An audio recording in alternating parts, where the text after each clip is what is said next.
All right, we'll go ahead and call to order the regular meeting for the Steering Legislative and Governmental Committee for March 1st, 2010.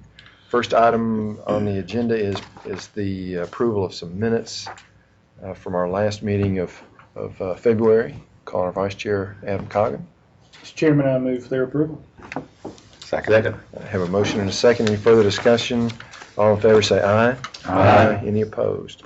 All right, minutes will be approved. And we'll move now to our regular agenda items. Number one, need to announce 4 vacancies on the Equalization Board. We have vacancies coming up for Laughlin Uri, David Adams, Albert Nelson, and James Baker. Their terms are expiring on the Equalization Board. On the agenda, number 2, we had the appointment of a judicial commissioner. We've not yet received the application for that judicial commissioner position, so we will move past that. I assume that will be, if there's a need for an appointment of judicial commissioner, we'll probably take that up again next month. Moving on to number 3, resolution opposing unfunded local government mandates and additions to local government maintenance of effort requirements.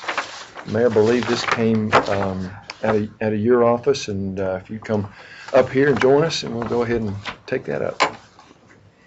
This came from the Williamson County Mayors Association, and a number of them, I don't know who drafted this model document. Did we give you copies of this document? Yes. Okay.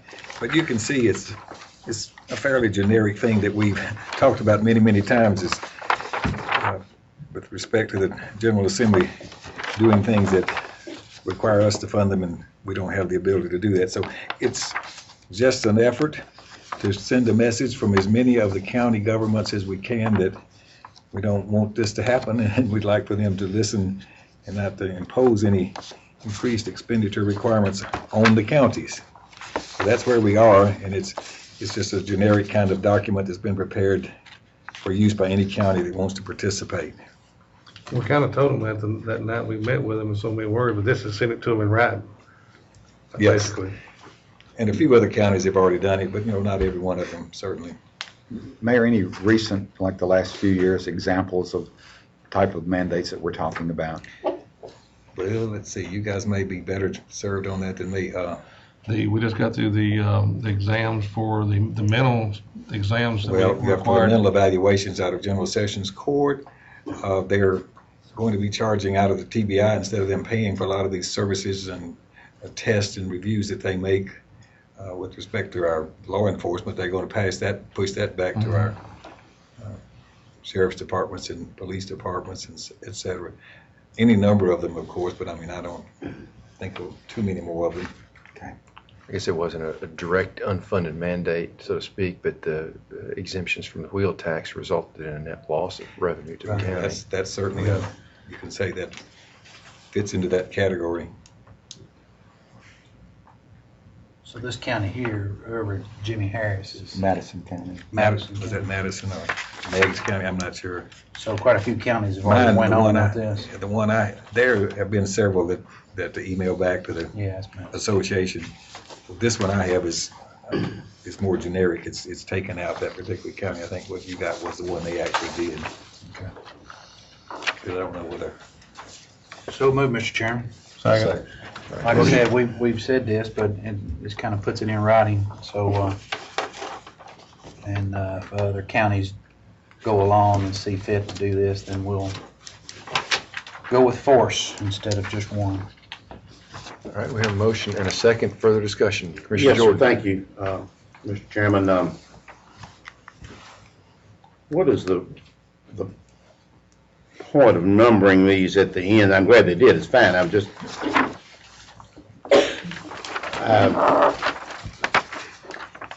Number 1, 2, 3. yes, sir, can these, go ahead.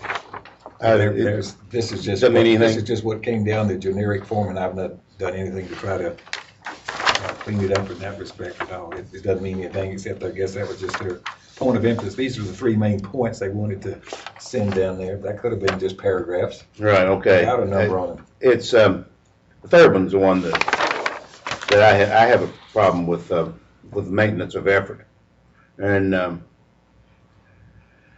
I feel as, I'm sure as, I guess, all of you haven't commented, I feel pretty strongly on 1 and 2 is, I mean, we've all, at one point or another in the last 3.5 years I've been here, we've all made that point at some point about asking us to fund things, or telling us to fund things, or making us fund things that we don't have the money for. It's paramount to raising taxes.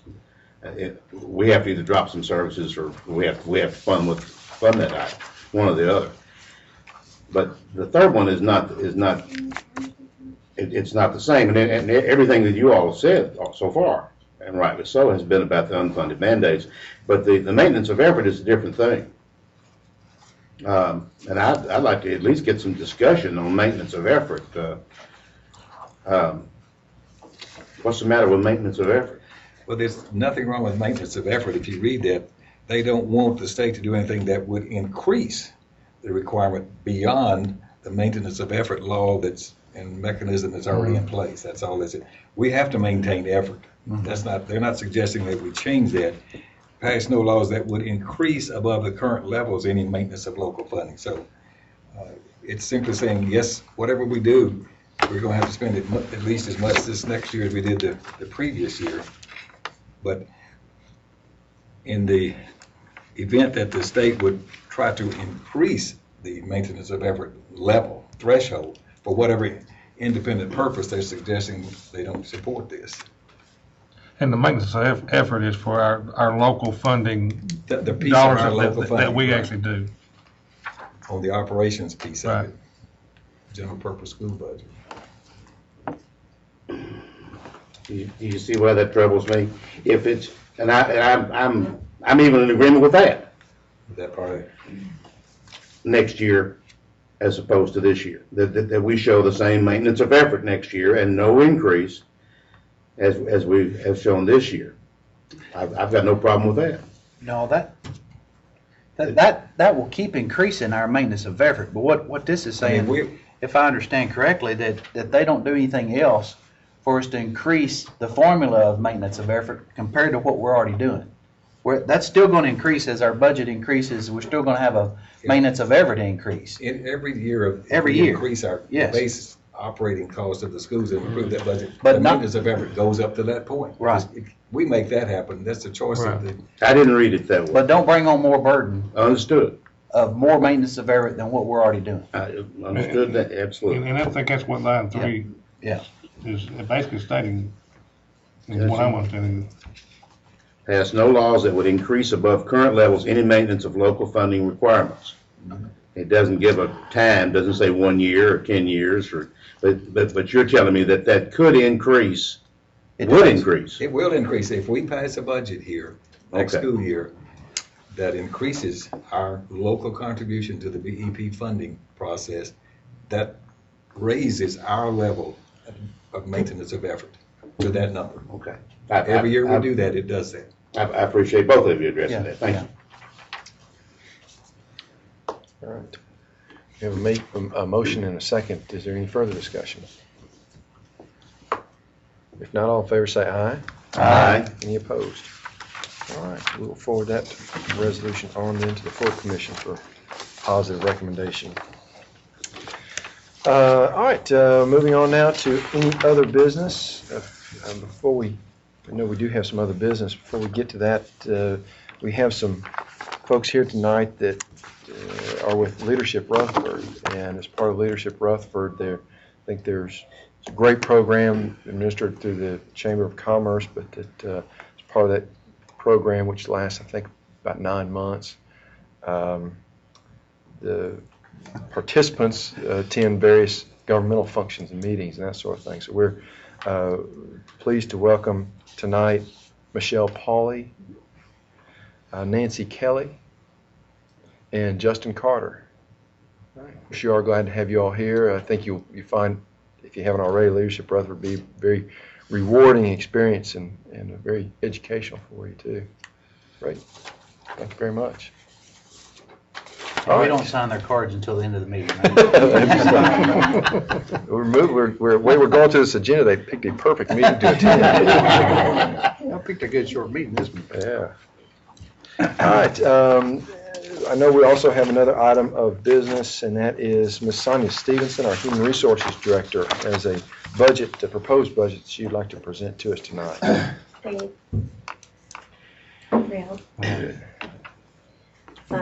just wanted to go ahead and bring this. I had my budget meeting this afternoon with Mayor Burgess and Finance Director Lisa Nolan, and went over it with him, and I wanted to present my budget to the steering committee for your review and approval. The budget is $2,162 less than it was last year.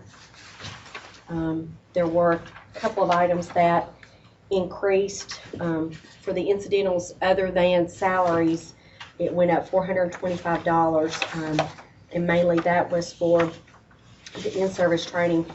The SPHR, which is a certification, that's what that additional monies was for. But everything else either reduced or stayed the same. Have you already passed phase one, which is the PHR? So you're going straight to the top? Good luck, kiddo. Why not? Do you advise that? Oh, yeah, if anybody can do it, she can do it. It's commendable. I've got one question on the part-time personnel. I see your actual, I see the 8, 9, and it looks like we're going down there, or actually it's I'm sorry. the part-time personnel, Yes, sir. Going up a right there, little bit. 14,560. Yes, sir. It went up, Yes, sir. but 8, 9, excuse me, it was 15,675. 9, 10, 11,440, and it's 14. Is this just an increase in pay, or is this adding on another part-time personnel? What exactly does that? It's neither. Okay. We went from before, they were allowed in the 2008, 2009, it was budgeted for 30 hours at $11 an hour. Mhm. And then last year with the budget constraints, we lowered it to $10 an hour, and I had 20 hours. And so I'm asking you for 8 more hours a week. Okay. 22 hours, I think we had. Was it 22? Yeah, 22. 22, okay. Take it up to Because 20. you're actually fixing to lose My interns. your interns. And her assistant is going to be on the maternity leave Right. for an extended period of time. So And maybe I remember sooner than that, later. yeah. this is Yeah. a very, very reasonable, prudent request. Begging. In view of the interns will be going and her person will be And we've out. contacted, Dr. Hine has helped us a lot at MTSU, and we had contacted him, but right now there aren't any students. We usually ask for first-year students in the graduate program that need the hours for their intern. They need intern hours for it, and we've been very, very blessed. I mean, that we've had that opportunity because they're very bright, but you don't have a lot of instruction. They can just come in and do a lot, and they just don't have anybody right now. They're either in slots already or they're in paid internships, and most people aren't going to give up a paid internship for an unpaid internship. Mr. Chairman, if there's no other questions, I make a motion to approve the budget and send it on the budget. We have a motion and a second. Any further discussion? If not, all in favor say aye. Aye. Any opposed? Good job. Thank you. Thank you, Sonia, very much. Appreciate your help on that. Just another 2 minutes. We'll forward that on to budget. Thanks, son. Thank you. All right, is there any other business? There was one other item I wanted to bring to your attention, and this may just be something that you want to think about a little bit of time, but every year, all kinds of legislation gets proposed, and this is the second or probably third or fourth year that legislation has been submitted that would allow existing local education agencies to convert to special school districts. And if that happened, that would give the local school board complete independent control of the system's annual budget and would allow that body to levy a local property tax to finance it through a private act. In addition, if they did decide to want to increase the local property tax, they would have to go back to the General Assembly each year to get approval for that. I just want to make you aware of this. This thing keeps floating. It has not gotten any legs last year. They've delayed any debate in full committee before they push this forward. And, maybe nothing happens again this year. But at some point, who knows when or if, this would get some support and start moving through the process. So at some point, we probably owe it to ourselves to review this, to determine what is our position, what's the school board's position, and should we communicate that to our representatives down there. So I'm Is just. that altogether a bad thing though, Mayor? Because, it always gets thrown back at us. We hold the purse strings and, it's our fault, it's our fault, it's our fault kind of thing. And they set the goal, or they set the standard, and then give me the money. Well, you would eliminate one check and balance that we currently have. I think the debate is That's healthy that we have between the school board and the Board of Commissioners. And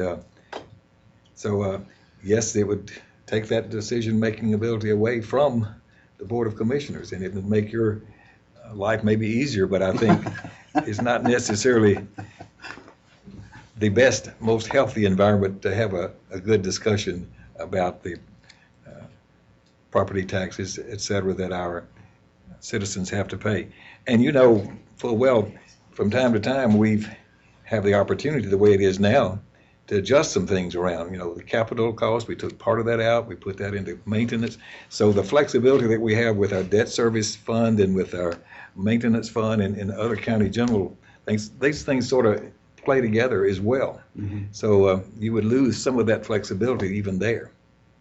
Anyway, I'm sort of the position that we ought to seriously think about this before we would think it would be the good thing. I don't think we have spent any real time thinking about it because it hadn't really been effective. But over a period of time, they may just put into play a certain number of the counties that really won't end, maybe some of the bigger counties.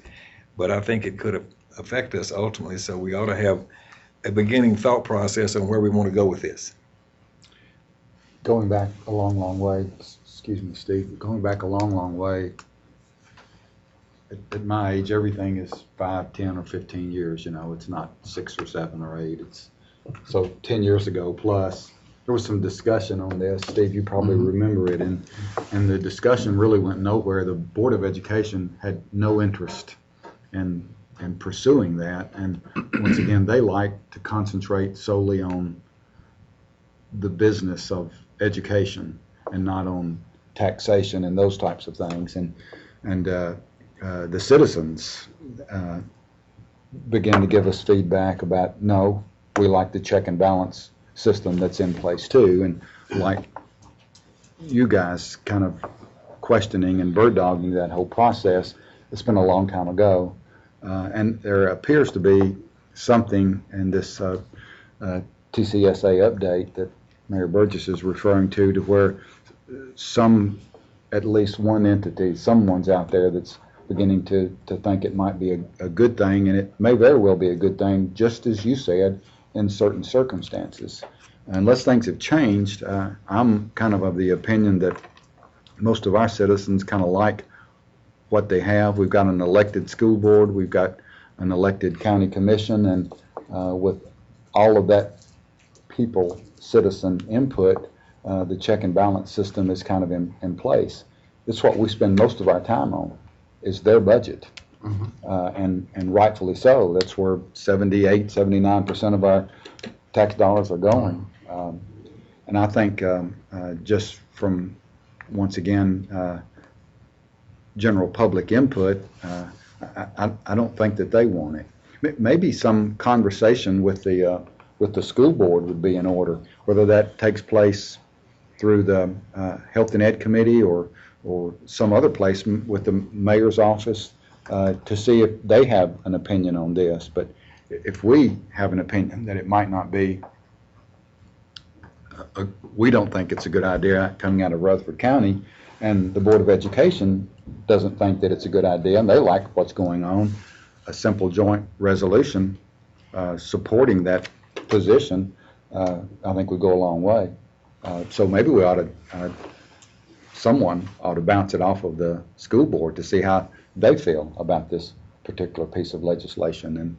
And if they say, no, we like things the way they are, and we as a commission, county commission, like things the way they are, a simple resolution saying, we like the things the way they are, and I don't support whatever legislation appears to be working its way through the committee on Capitol Hill in Nashville.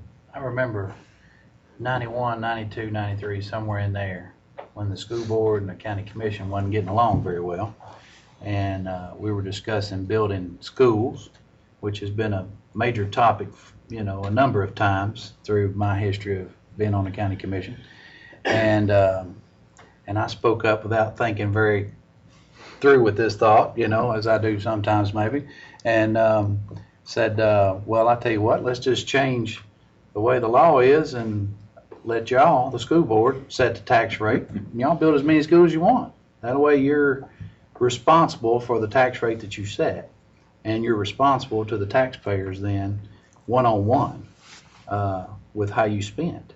And it got turned around real quickly that to allow us to do that, because that's we are in the more of a checks and balance situation since we hold the purse strings than maybe the school board is. School board's got a very, very tough job in making sure that our children are educated, and educated so in an area where we need a school.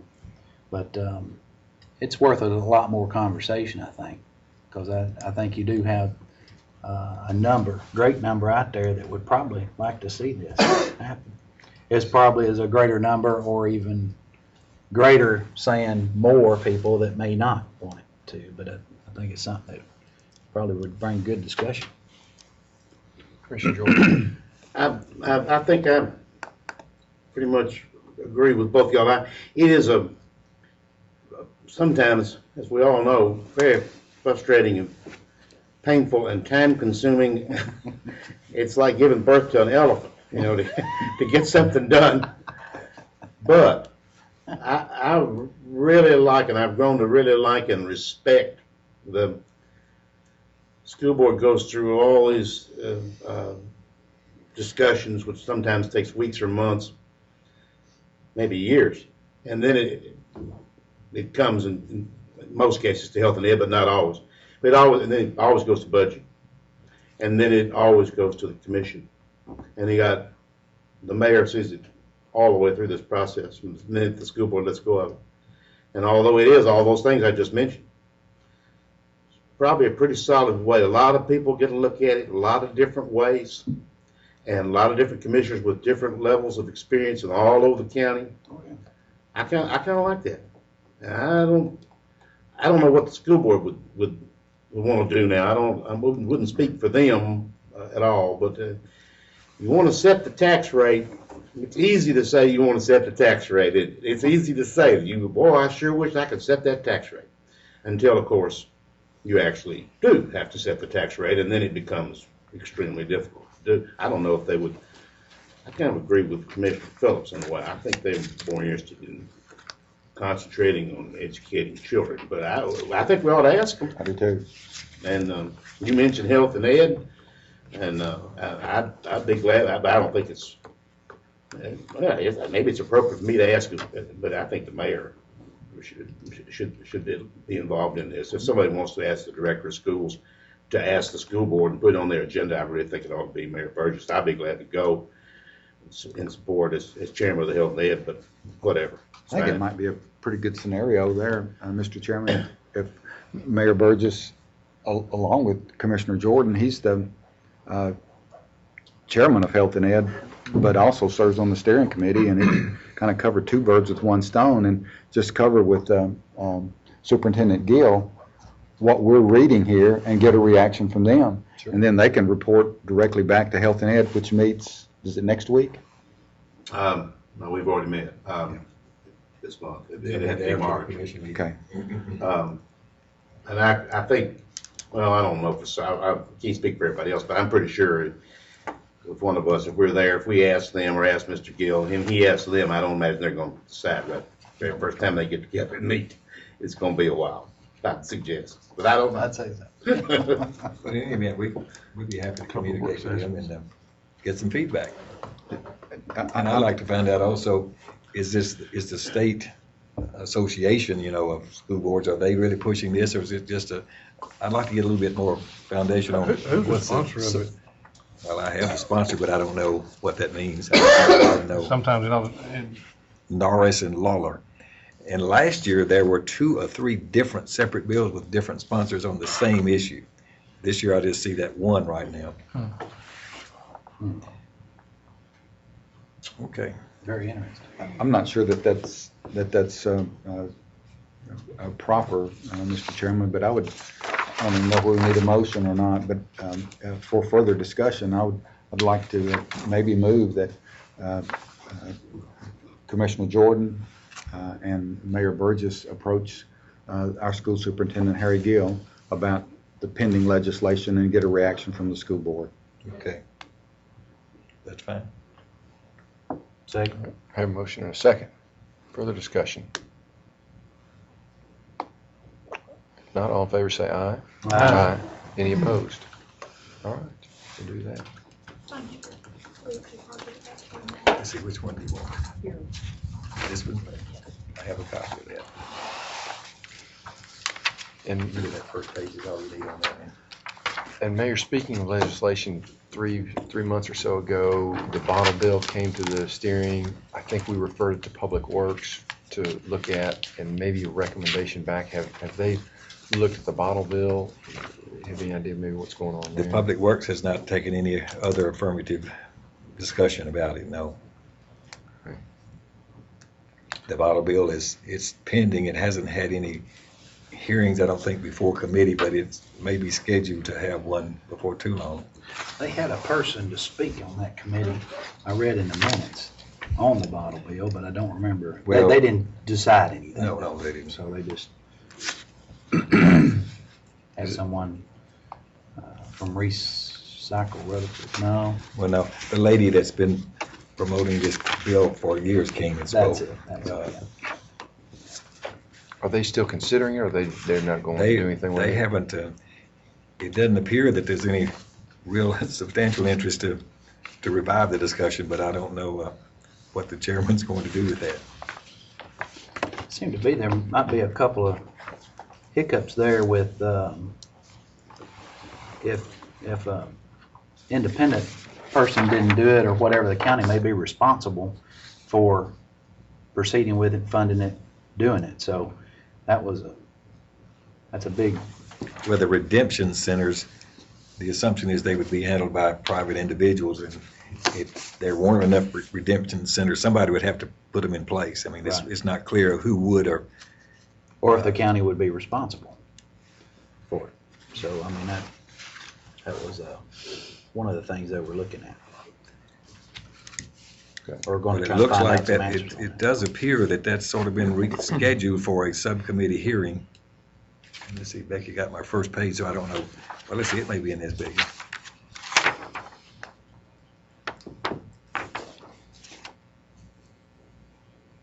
Well, maybe even this week. It appears that maybe it's going to be heard possibly even tomorrow. So we will get a little bit of feedback on how it's progressing, I guess, even then. All right. Sounds good. Any other business?